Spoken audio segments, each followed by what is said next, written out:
ദുരന്തഭൂമിക്ക് നടുക്കെ നിൽക്കുമ്പോൾ ആപ്പാപ്പ എന്നോട് പറഞ്ഞു, ഈ കാണുന്ന പ്രദേശങ്ങളിൽ മുഴുവനും വീടുകളായിരുന്നു എന്ന്. എനിക്ക് സത്യം പറഞ്ഞ വിശ്വസിക്കാനേ പറ്റുന്നുണ്ടായിരുന്നില്ല. ഇങ്ങനെ കാണുമ്പം ഒരു വീട് നിന്നതിന്റെ ഒരു ലക്ഷണവും ഇവിടെ ഇല്ലായിരുന്നു.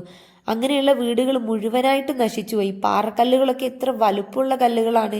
ഇതിനൊക്കെ കാണുമ്പോൾ തന്നെ നമുക്ക് മനസ്സിലാകും ഇവിടെ നടന്ന ഈ ദുരന്തത്തിന്റെ ആ ഒരു ശക്തി, തീവ്രത എത്ര മാത്രമായിരുന്നു എന്നുള്ളത്.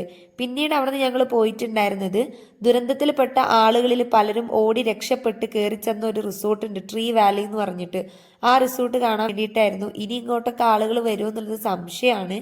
ഇവിടെ ഒരു ഗ്ലാസ് ബ്രിഡ്ജ് പോലത്തെ ഒരു സംഭവം ഉണ്ട്.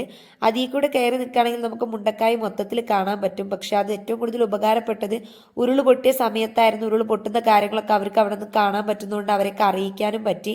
റെയിൻകോട്ട് ഇട്ടിട്ടുണ്ടെങ്കിലും അവിടെ എപ്പോഴും മഴ ആയതുകൊണ്ട് തന്നെ മൊത്തത്തിൽ നനഞ്ഞിട്ടുണ്ടായിരുന്നു. ഇതിന്റെ ഫുൾ വ്ളോഗ് ചാനലിലുണ്ട്, അപ്പോൾ വേണമെങ്കിൽ ഒന്ന് കയറി കണ്ടുനോക്കുക.